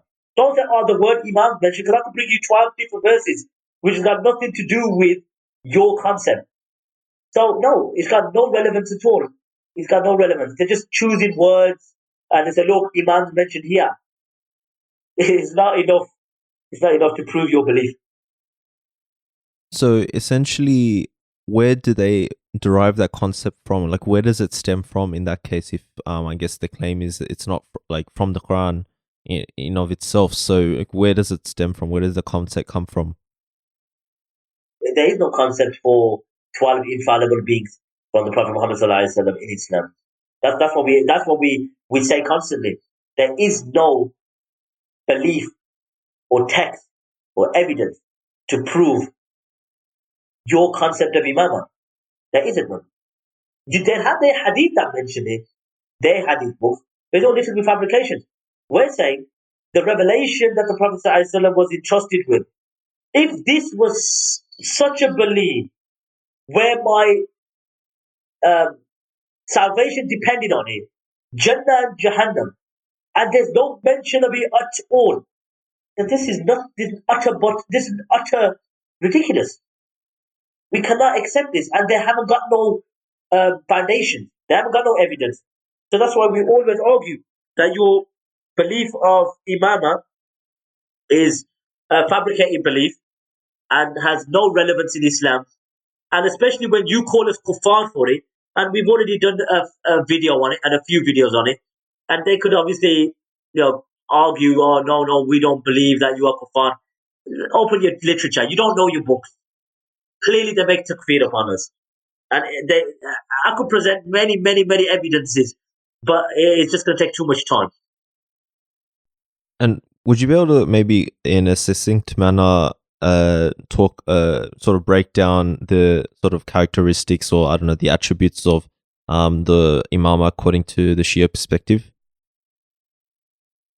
They've got their characteristics and definitions. So I think there's 4 from memory. The book's upstairs. I can't remember it off the top of my heart. But the first one is, the main important one is Isma, which is infallibility. That's the first and most important one. So they're infallible. Can't make a mistake. Number 2, I think it's Shuja'a. Like, they got to be courageous. Number 2 is knowledge, sorry. And number 3, I think, is courageousness. And there's another one as well. So the characteristic, in essence, is that they have to be infallible. They're from the bloodline of the Prophet Muhammad sallallahu alaihi wasallam. They have to have knowledge, because to the Shia, the Imams were taught by the Prophet sallallahu alaihi wasallam, meaning the Prophet sallallahu alaihi wasallam taught Ali, Ali taught Hassan, Hassan taught Hussein, and it's a dominoes effect. So it's like all the knowledge that or if not all, that the Prophet ﷺ had, he passed down to his Ahlul Bayt. And that's how it works. So it's like a form of that minor revelation. Like, they get knowledge passed down, etc. And also, in terms of the specific names of who they deem to be the Imams, would you say from the Sunni perspective that it's more of a misattribution, where I guess the Shias have just sort of put onto labels these people who actually were, perhaps from the Sunni perspective, pious people, righteous Muslims, but then the Shias may at times have gone to an extreme in terms of deeming these figures as Imams and infallible and etc. Of course, the religion's based on ghulu, based on extremism and extravagance. So, as I alluded to earlier, that those Imams from the first to the 11th were righteous men, were pious. Some were ulama. Some were, what I would say, leaders in their own right. Imam Jafar al-Sadiq, Imam Baqir, Imam Zain al-Abidin. And some were, what I mean, Hassan was a leader. Hussein Ali was a leader. But we would never ever concede that any beliefs that have no relevance in the Quran, okay, that have no relevance in the Quran, from a foundational purpose, that we would never concede that this is acceptable.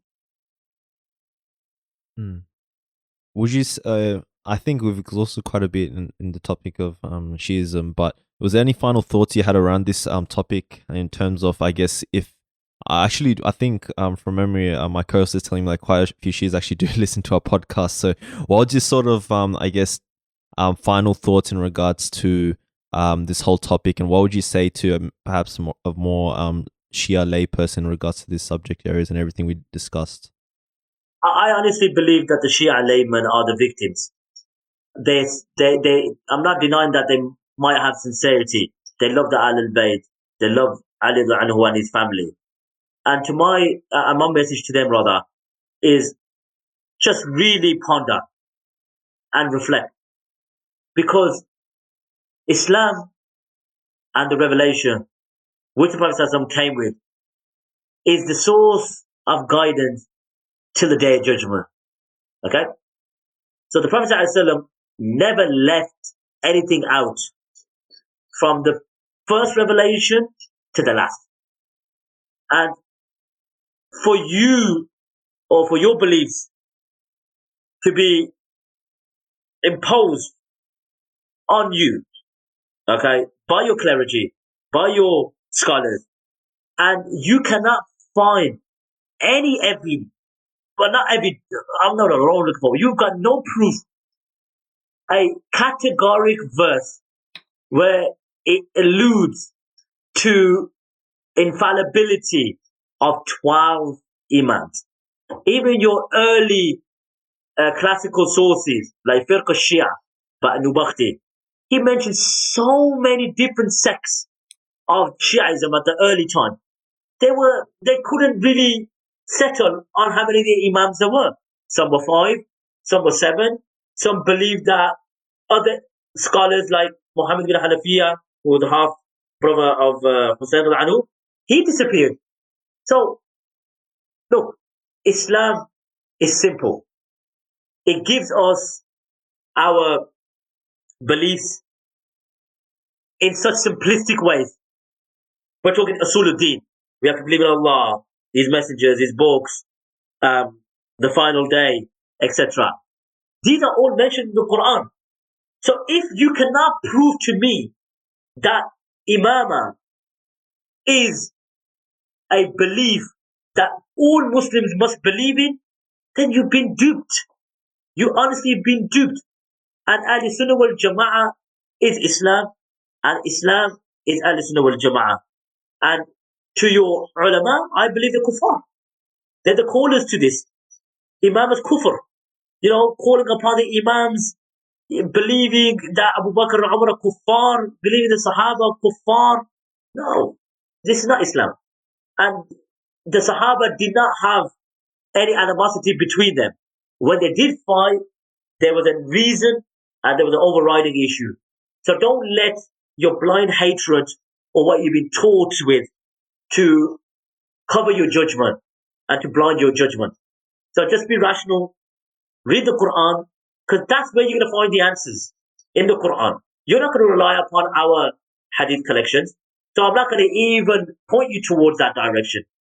Read the Quran, you will see many places where the companions have been praised, and your religion teaches that those same companions were evil, betrayers, disbelievers, hypocrites. It just shows that Shiaism is far from Islam. So I ask Allah to guide you and us. Just open your heart, and I'm sure, Allah subhanahu wa ta'ala will open your eyes if you're sincere. Wallahu a'lam. Yeah, definitely. I agree in that sense, and I do generally think that the more lay people, the Shia tradition are they're sincere, and unfortunately, I guess it's about this is why we're doing this episode, in order to see and break down these sort of issues and situations, because perhaps the narrative that's been taught to them since they were essentially young, it may be skewed, and we're sort of talking about the other perspectives that sort of don't get talked about in the Shia circles. But I also wanted to delve into around like the subject area of Madkhalism and even yourself. But I wanted to ask, because I know I listened to a recent podcast that you did, and you actually mentioned even Abdul Wahab, and you actually talked about how you sort of take his aqidah from him, in the sense that he's written books, and and you sort of take on board what he says from the aqidah perspective, but then you sort of reject what he did, on politically speaking. You've sort of talked about that in other podcasts, so I won't go into that stuff where he sort of a lot of massacres happen. Let's just put it like that. Wouldn't you say that's like problematic though? Because like, how can you sort of take aqidah from someone that has done that. You get what I mean? Or you can just look to other sources and sort of learn aqidah from in that sense. So, like, what's your sort of take on that? As far as aqidah is concerned, this is fundamental beliefs. So from the manhaj, from the methodology of takfir, it's just one aspect which is very bad. What happened, what transpired, and I'm due to do a video, so I don't want to touch on it too much because I'll be giving a lot away. So part 3 of my takfiri tendency of the early da'wah to Najdiyah will go into it in detail. But to answer your question, that there's no conflict for me to take the creed of or what was written in his books, which is connected to Tawheed and Aqidah, because these are the fundamental beliefs of a Muslim. So all of these points that Muhammad Abdul Wahab places in his books, like Kitab al-Tawheed, Usul al-Thalatha, Qawaid al-Arba, Fadl al-Islam, these are very beneficial works. So there's no contradiction for me to take him or take his works in this regard, but at the same time, his methodology in takfir and how he applied rash takfir and chain takfir, we could reject that and we can criticize him for that. He's not above criticism. We say, Allah, may Allah forgive him for it, and may Allah subhanahu wa ta'ala reward him for his good and forgive him for his mistakes. But it's me being sincere and transparent regarding Muhammad ibn Abdul Wahab rahmatullahi alayhi and his da'wah in a general sense. But one cannot deny the atrocity, and as I said publicly, after reading, the primary sources that mention his life and actions and how he treated and how he went out, with armies and, with an iron fist, he is, and again, people can disagree and they've got every right to, he is the forefather of ISIS. One cannot separate the two. So that has kind of rubbed people in the wrong way. But honestly speaking, if they really read into his life, especially when he allied with Muhammad bin Saud, I think it was 1157 Hijri, all the way to 1206 to 1207 when he died, it just shows nothing but, well, it doesn't show, but what's documented, it's not pleasant. And he slaughtered with impunity, based on the fact that you're worshipping trees and stone. To add, even tribes who weren't worshipping trees and stones according to Muhammad Abdul Wahab, but just having a relationship or aiding the tribe that he deemed hostile over worshipping trees and stones, they were also slaughtered rather. So it's not a contradiction. We can take his works, but we have to call a spade for spade. We don't place personalities, I'm talking about other than the Prophet ﷺ and the companions, above our head. The Prophet ﷺ is infallible, and the companions are the best of people after the Prophet ﷺ. Everyone's statements can be taken and rejected after. But the actions of Muhammad Abdul Wahab cannot be ignored. And I'm just sort of calling it out by being very, very, what's the word I'm trying to look for? Clear and concise to his methodology of takfir, which a lot of people don't want to admit. Even the moderate Salafis, if there's any, leverage in saying that, they become closet takfiris all of a sudden, justifying his takfir, because he's the source of their da'wah. If I criticize Muhammad Abdul Wahab, they feel it's incumbent to defend him. But they just need to be so sincere and say, okay, we agree.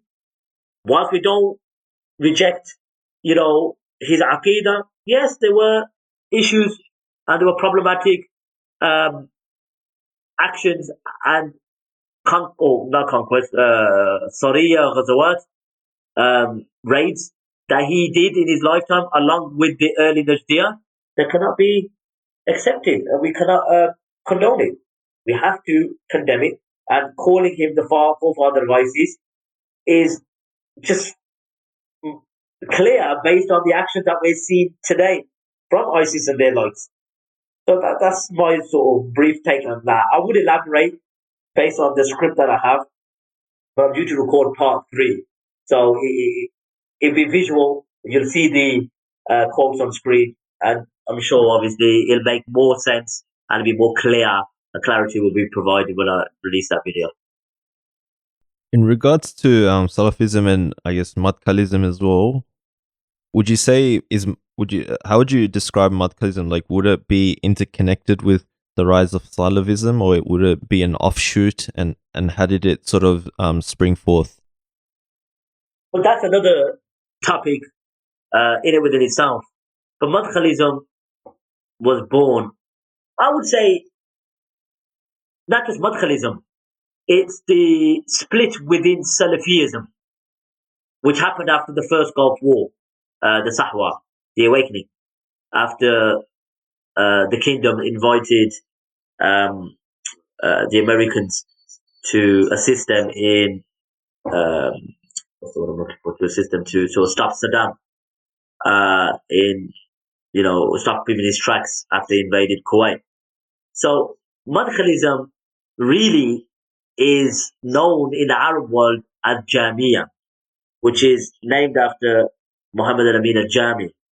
So when the Americans were invited, there was an uproar, and certain scholars, because of their methodology of complete obedience and subservient obedience to the rulers, they justified it, and they wrote books, and that got them a favorable, view with the rulers. And they're very small in number in the Middle East. They're very, very popular, and their numbers are quite big in the West.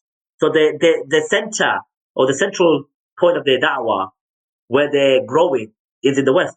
Not much of an issue in the Middle East. So that's where it stems from. The principles of Madkhalism, and those who are non-Madkhalis, who oppose the Madkhalis, their foundations are one. So you find those who don't call themselves Madkhalis and actually are in complete opposition of Rabi' al-Madkhali and his and the way he promotes his methodology. Their principles are in essence exactly the same, and this is where it comes close to home for myself, because I had my issue with Shamsi, and then for the past year and a half, 2 years, all these different strands of Salafis have got together, or not got together, but have come out to refute me and attack me because of their holy grail, like I like to call it, of khuruj and obedience to the rulers. So Madkhalism is, in essence, blind, subservient defense of the rulers. And I say rulers lightly. It's only Saudi Arabia that they're concerned about. And all the other strands of Salafiyah, you got the Halabites, you've got the Hajurites, it's just the scholars that they, take from. But their holy grail is exactly the same. So if khuruj is threatened, or, criticizing the rulers is threatened, they've got no differences amongst themselves, and they come together like sheep to defend their principle. So in regards to so it's like kind of like a 2-part question where in regards to Madkhalism, would you say that from the Aqidah perspective they follow Aqidah Tahwiyah, for example, and from the they have their own sort of Salafism, they have their own fiqh, but I won't really classify that as outside of Islam per se, but from the Aqidah perspective they're literally the same as I'd say the rest of Ahl Sunnah in that sense, but it's just specifically from the perspective of being obedient to the ruler. They're very pro being obedient to the ruler. And would you say that that sort of perspective is very convenient? That's why I guess rulers want to promote that kind of ideology, because it essentially benefits whoever's in power, right? So I guess the Madkhali is essentially getting duped into thinking that, but it's only for the benefit of the powers that be. And the other question would be essentially, because we see the rise of, I guess, a politically quietist Sufi approach. Would you say that it's the same?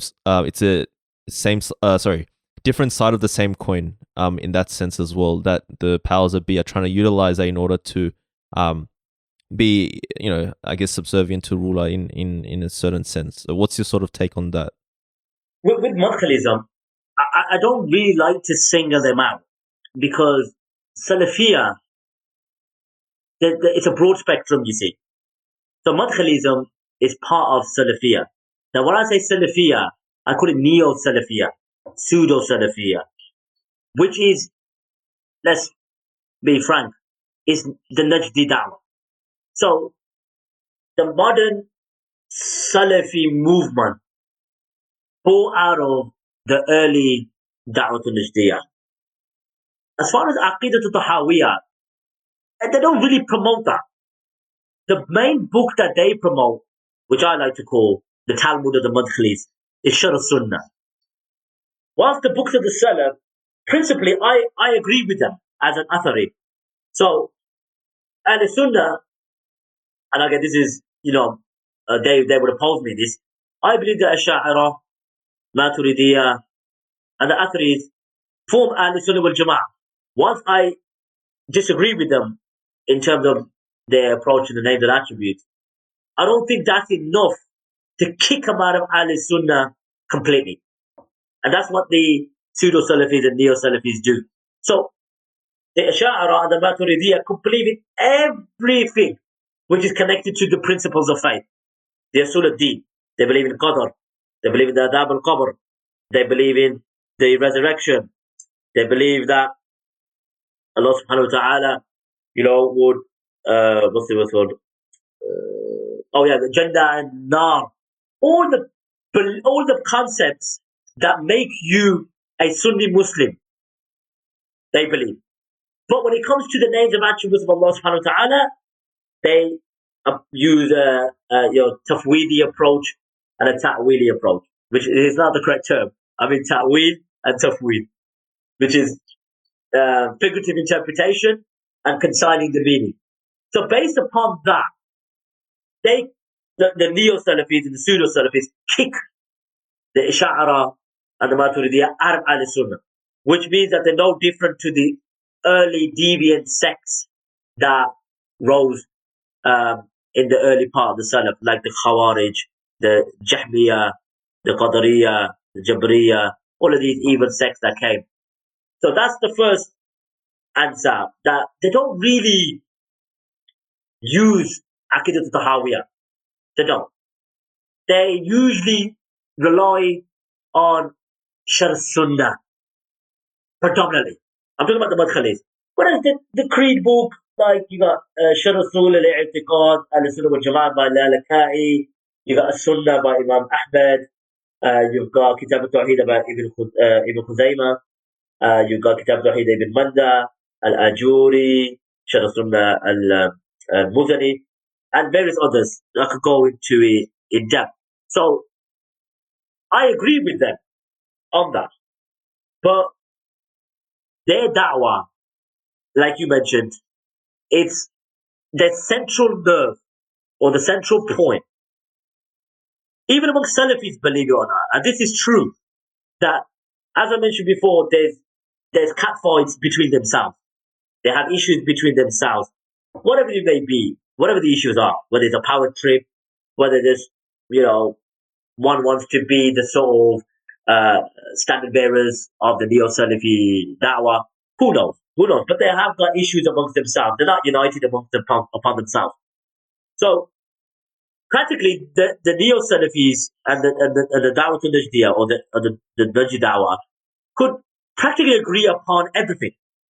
They could agree on everything without question. without dispute. But if a Salafi opposes them, not even opposes them, akhi, let's show how, insensitive they are. You could just criticize a ruler who deserves to be criticized because of his policies, because of his oppression, because of his lack of justice. Name whatever issues that you have. Even holding the key fundamentals of the Salafi beliefs or da'wah, just to criticize a ruler, and they could be Salafis, that would render them as misguided, innovative. That's all it takes. So this is why I say their holy grail is rulers and rebellion. Blind obedience, subservient obedience to the rulers, and rebellion.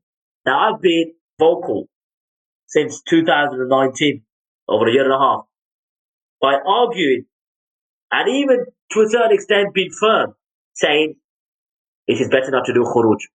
It's better to have patience. But I don't put a block end or a dead end.